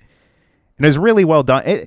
These aren't long games or big games. You can like, I think they come out and they're like $30 because they make these like once a year. And it was only about like a 6 or 7 hour experience, but we just, like I said, we sat on the couch and we played together, and it was a fun time, just playing this game. And like I said, I thought they did a really good job with the story. Again, it's like these 5 survivors pretty much trying to figure out what's going on. There's like no one in the town. Again, there's a lot with the witchcraft. They learn about that little girl in the road, like she has a lot to do with it. It was really well done. The Dark Pictures Little Hope is what it's called. And I really enjoyed it. Yeah. They're really very good. Interesting. And then other than that, I want to say I beat Dark Souls on the Switch, the first one. That went well. Lord Gwyn, he got absolutely wrecked. And I guess I'm the new chosen undead. And we just happily... Like I said in the previous podcast, we just happily stepped right into the next stage, which is Dark Souls 3. I started playing Dark Souls 3. And so something that's weird about this game is a lot of like modern games, like they kind of almost like come and go for me. So I have like a lot of experience playing Dark Souls and Dark Souls 2 when I vividly remember those games, but I feel like I only played through Dark Souls 3 like once or twice, and it's not even necessarily that I hated it. It's just it's very like unrememberable for me, and it always was a curiosity to me because I'm like, that's actually like one of the best, or it could be up there like debatable as like one of the best Dark Souls games. So I was like, I just got to go back because I remember enjoying it, but I just need to experience again. And as I'm going through it, I'm like remembering a lot of it. I'm like, oh yeah, there's like this trap here. And I'm like, oh, this boss is coming up. I got to make sure I got to, get these dodges down or whatever. But I've been really enjoying replaying through Dark Souls 3. Of course, I was playing Dark Souls Remastered on the Switch, which looked pretty good. But playing Dark Souls 3 on my PS4, on my 4K TV, obviously looks really, really good. Not that graphics really matter, but I appreciate it.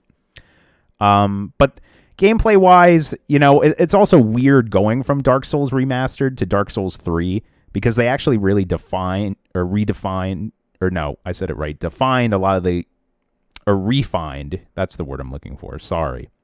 They refined the graphics to make them like, or not the graphics, the controls to make them feel like a lot more fluid and responsive. You almost felt like more clunky in the first Dark Souls game, where now you really have like precision with your rolls and like your swings, or like throwing a fireball or something like that. As odd as that sounds, but it's like very smooth and very like elegant, and it feels like really good to play.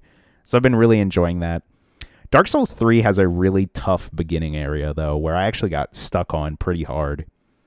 I'm curious. I don't know if it's just me or if it's just how they designed Dark Souls 3.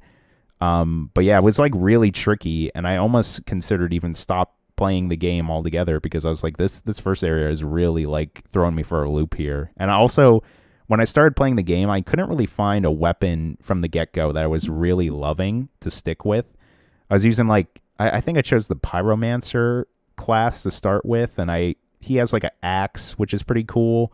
But then I switched to like the broadsword. I'm like, okay, this is like okay too, but I don't know. I wasn't like falling in love with any of these weapons until I remembered another mechanic that they introduced into Dark Souls 3, which I completely forgot, which is when you have your weapon, all weapons have a special weapon art, which is you hit the left trigger button, and basically they all have like a special move that they do, which consumes a little bit of like your mana essentially. But all these like special moves, like some of them are unique, but a lot of them are very like, oh, it's like this thing, but they're really neat. Like there's, for example, with the long sword, you kind of go into this stance, which kind of basically gives you a super heavy slash, as I'll put it, because you have like a light slash and a heavy slash, but this one has like a lot of armor and a lot of like power around it. And then there's other ones like with the axe. I think it's called Berserk, where you use this ability and your character will kind of like raise his axe up and kind of like shout, but it essentially like gives him a buff, like a power buff for a short period of time, which is really cool. And then there's some like really unique ones where they actually have like a specific special move for them. I can't really think of any off the top of my head, but I completely forgot that these were in the game, so much so that I didn't even know how to do them. I had to Google. I'm like, how do you use the weapon arts in Dark Souls 3? I don't even know what button it is. But yeah, once I figured that out, I thought that was really cool, and I started to get more weapons as I progressed. I finally made it past that part I was like stuck on, and then I like naturally just continued playing through the game, and I'd say I'm almost like halfway through the game at this point. Yeah, those like the Dark Souls games and most of the From Software games are just very like comfort foody for me. I just absolutely adore them, and they're so much fun to play. Also, it's very strange. I'm kind of inconsistent with those games, where sometimes when I play them, I'll just like mow through everything, and I'll verse a boss, and it's like first try I beat it, and I'm like, oh my god, I'm a god at this game. Watch out, everyone. Then other days I'll play, and literally the first enemy I see will just kill me every time. And I'm just like, oh my god, what is wrong with me? Why am I so bad? It's very strange. But I've been enjoying playing more starting Dark Souls 3, I should say. It's a very good game. That's been my week. That's all I got for you. What about you, Mike? Nice. What have you been up to? Oh, boy. I'm sorry, Corey. Just give me 1 second. I'm texting Amanda. Oh, you're good. You're good. I'm sorry about that. I can't think and talk at the same time. It's really bad. No, I'm also like that too. Yeah, or talk in text, I should say. Yeah, I was literally telling my girlfriend about that, where if I ever do that, I'll end up writing what I'm speaking out loud in the text. And I'm like, that's not what I'm trying to say right now. So yeah. I got you. Anyway. So yeah, my week. Well, I haven't watched too much. Again, besides the usual, I think I mentioned how I've been slowly watching the show Turn Washington Spies, and it's getting pretty cool. I mean, I would say it's starting to slow down from the first couple episodes, which I would say they kind of got the blood pumping a little bit, kind of like caught my attention. This has been a lot more it's very dialogue heavy, like so it hasn't been that much action, but it still has my attention. I still want to see where it goes. I think this show has it was like 4 or 5 seasons, or maybe even more. So I have a long way to go. Wow. Yeah, that show looked pretty cool. After you like mentioned it, I looked up some screenshots. I'm like, oh wow, yeah, I could get into watching this. Yeah, it's pretty neat. I would highly recommend it, especially if you're a fan of American history. Yeah, definitely give it a look. Cool. Yeah. Gosh. Now, it's one thing for me to get into a show like Below Deck, which I'm still enjoying. It's like when it comes to reality TV, it's just I don't know why, but I like the show. Amanda had me watch The Bachelor last night. Ooh. And, oh my gosh, definitely not. I mean, I'm watching the show, and this is like the very first episode where like you meet The Bachelor. And then you meet like the 50 women that are going to be trying to win his heart. Right. And it's funny. So last night, just a bit of a tangent. Amanda had all of her girlfriends over, so they're watching it, and I'm just there too, watching them. They're like, like whatever, I'll watch it. And before I knew it, I'm watching the show, and I think to myself, I cannot believe he actually wants to go see that girl again. And then all of Amanda and her friends started laughing. Mike likes the show, and I'm like, oh. It's not that. I'm like, it's not that. I just don't know why he's gonna talk to that one brat girl again. I don't know. It was kind of funny. Oh man, but besides that, I can't really say I watched anything. I really have. There's the movie for Pixar. It's called Soul. Yep. I want to watch it, but I think I mentioned before. I'm just afraid to watch it because I know I'm gonna cry. Oh man. I'm just a big baby. You should definitely watch it. It's very good. Just get the tissues ready. Yeah, I heard nothing but good things. I think even you mentioned this last time. It's like this is the second time on the podcast I'm talking about Soul, of how I want to watch it, but I'm too afraid. That's okay. Don't worry. This is actually the other show that I just started watching. There is I think I mentioned this before in the podcast for the previous season.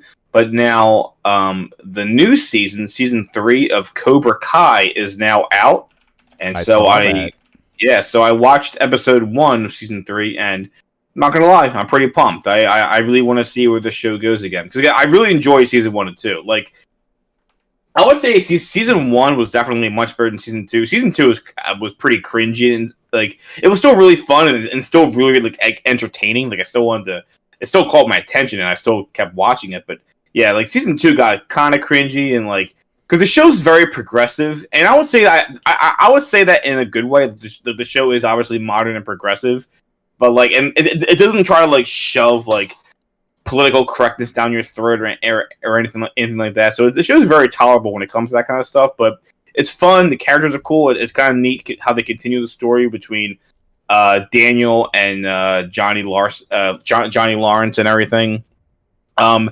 And again, I'm not going to spoil too much, but season 3 definitely picks up right where season 2 left off. And in case for anyone who has not been watching the show, the season 2 finale ended pretty crazy. It was a pretty like shocking ending. So I'm looking forward to continue to watch the show. Again, I've only watched episode 1 of season 3, and we'll see where it goes. One quick thing is kind of like earlier we were talking about binge watching.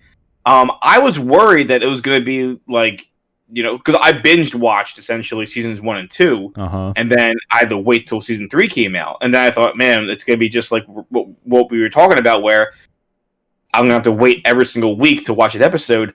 But no, like the entire, I think all of season 3 was released like right after New Year's. So I can just go and watch all of season 3, which again is perfect for today's the way society is nowadays over here in the United States. Like we just love to binge watch things, so it looks like I'm going to be binge watching season 3.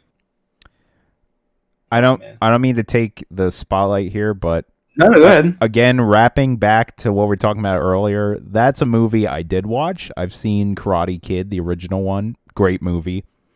I really want to get into Cobra Kai. I haven't watched anything about it, but I heard great things. Yeah, I mean, if you like the Karate Kid movies, then you'll really enjoy Cobra Kai. Okay, cool. Anything else? No, that's it. Okay. God, taking my spotlight, Corey.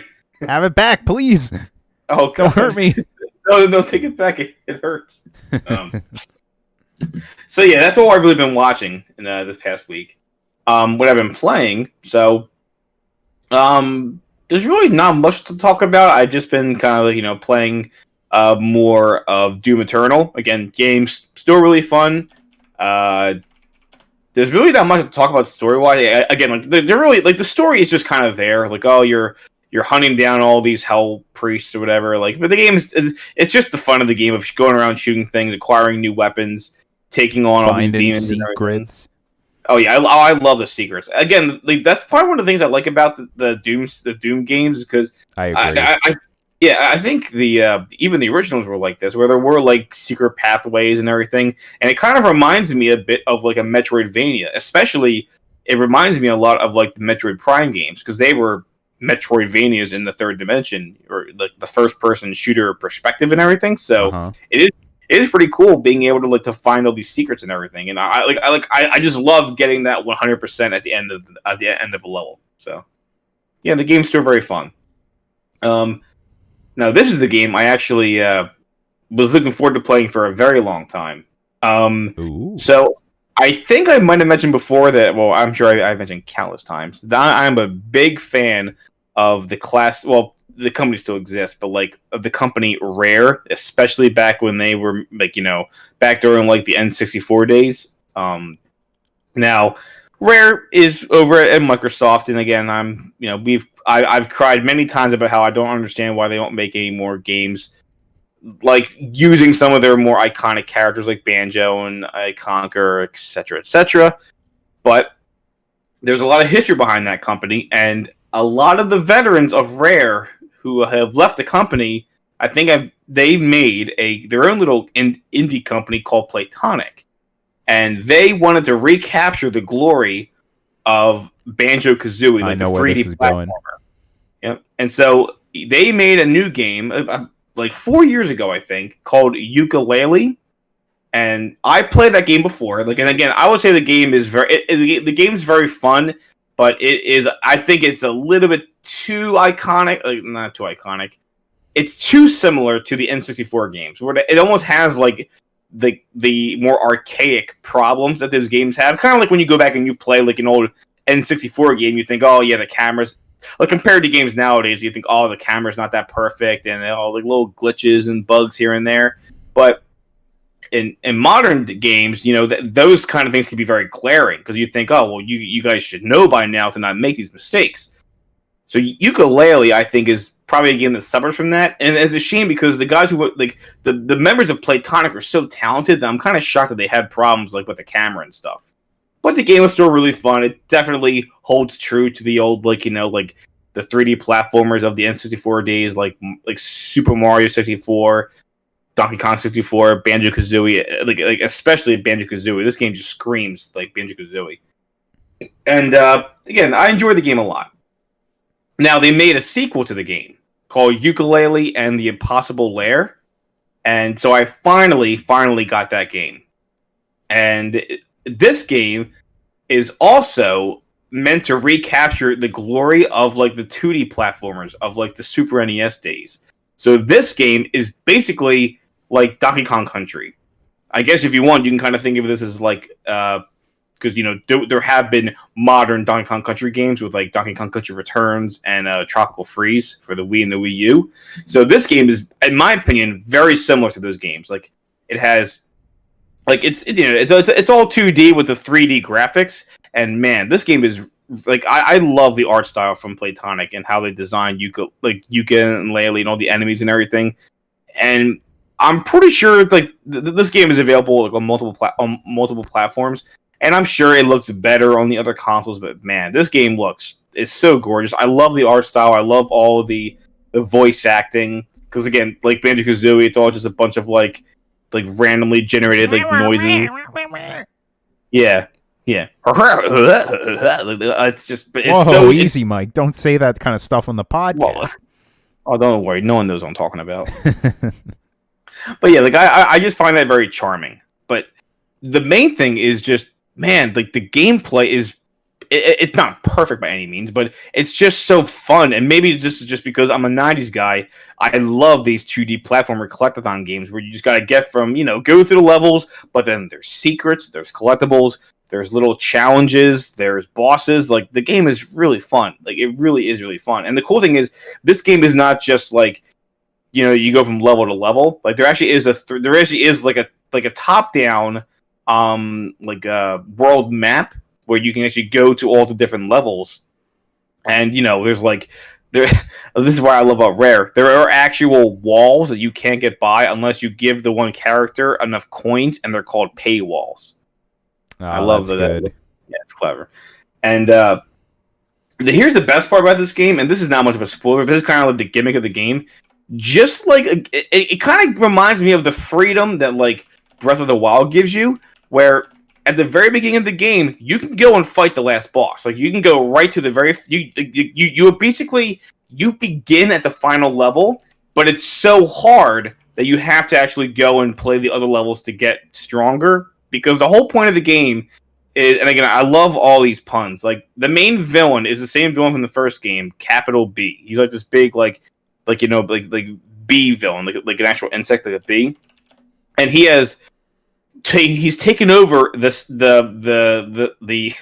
stingdom of bees, and the queen bee, her name is Phoebe. She's asking you to help her get her battalion back because, yeah, these puns are insane. Because Capital B has like taken over all of her battalion forces, so you have to get them back. The cool thing about the battalion is like that's kind of like, I guess you can think of them as like your Mario Stars or the Banjo and Kazooie Jiggies. Whenever you defeat a level, or at least so far I've only played like 2 levels. When you beat a level, you like among all the other collectibles you get, you will like rescue or get a battalion like force or unit, whatever. And basically that count of how many battalion people you've rescued is an additional hit point when you go and face the Impossible Lair, the very final level. Which, again, you can go and just do it whenever you want to, And if you think, oh, all I need to do is beat 5 levels and have 5 battalions, and all right, cool, and you have 5 additional hit points to take on this challenge, this level, because it's very similar to Donkey Kong Country, where it's Yooka and Laylee together. But actually, this is more similar to like Donkey Kong Country Returns and Tropical Freeze, where like Yooka is like your Donkey Kong character, and Laylee, the little bat, is like your Diddy Kong character that rides Yooka. And when you have both of them together, they get like additional little like perks and stuff. And once you take a hit, Yooka will lose Laylee. Now, here's a cool little thing: is that when you take your very first hit with Laylee will kind of like sputter and fly around for like a good 5 seconds. And if you can grab her again, you just gotta like jump and touch her, you'll get her back, and you'll basically get like your hit point back for Laylee. If you don't do that, okay, you essentially took a hit, and then one more hit, and then you get and you lose a life. I don't believe there. Actually, I didn't check, but I'm pretty sure there's no lives in this game, so that's kind of nice. What else was I going to say? Oh, and you can also get Laylee back by, similar to like how in Donkey Kong Country there were the DK barrels that would give you your Diddy Kong or give you your other character. They'll give you your additional hit point back. There are Laylee bells that when you hit them, you'll get Laylee back.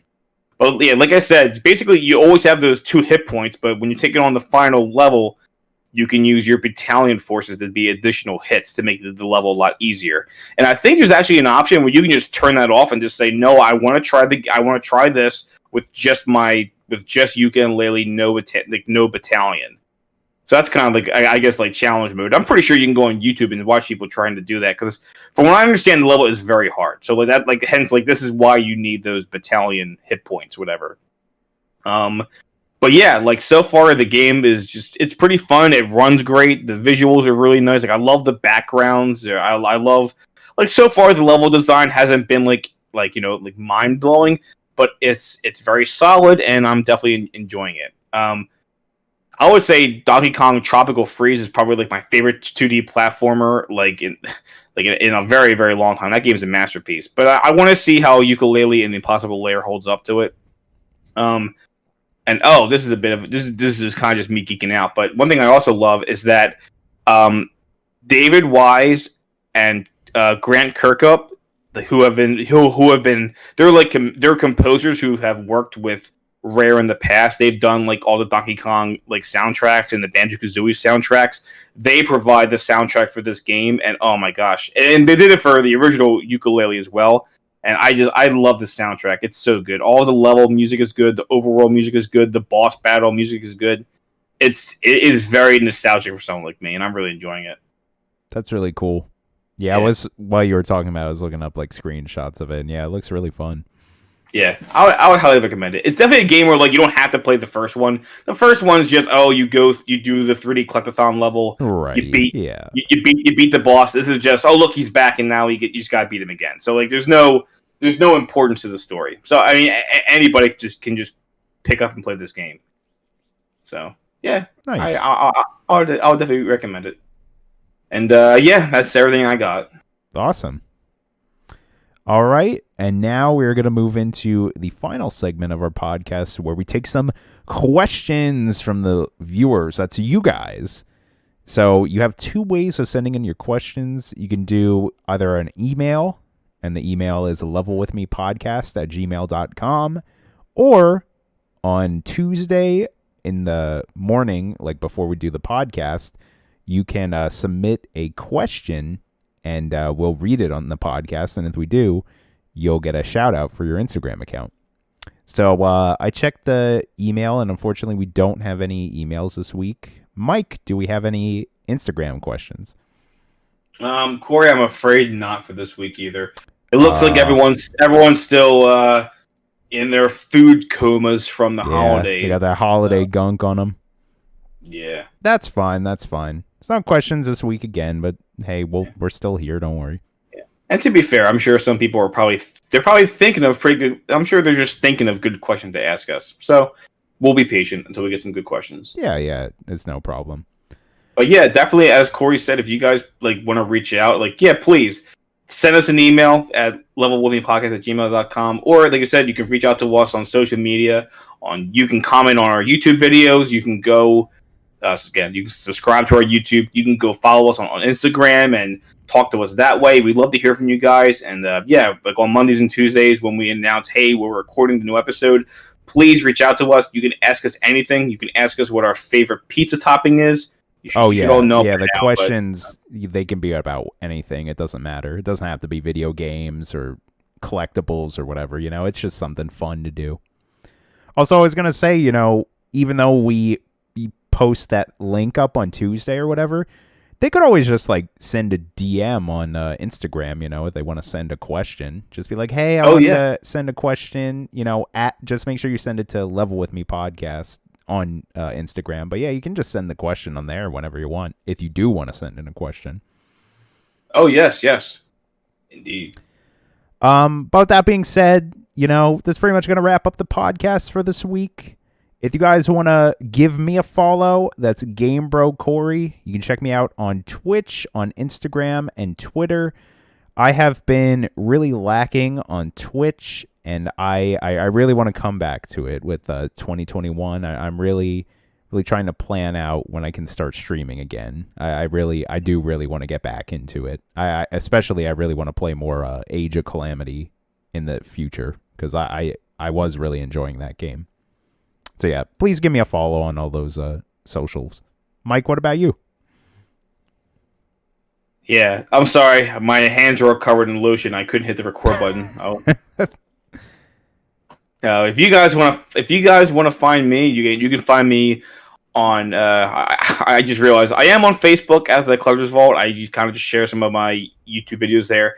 But mainly, if you want to follow me, you can find me on YouTube and on Instagram at the Collector's Vault. Again, we'll have all of our information linked down below. If you guys like retro video games, like being Corey, I know Corey likes video games. No duh, we all love video games. But if you also like collectibles, Pokemon, and Yu-Gi-Oh, and all that fun stuff, you can also reach out to me, because I have I do a lot of content on that kind of stuff, like the collectible cardboard world and stuff. And and please reach out. We'd love to hear from you guys. Also, I just want you all to know that thank you for listening and being here with us week to week.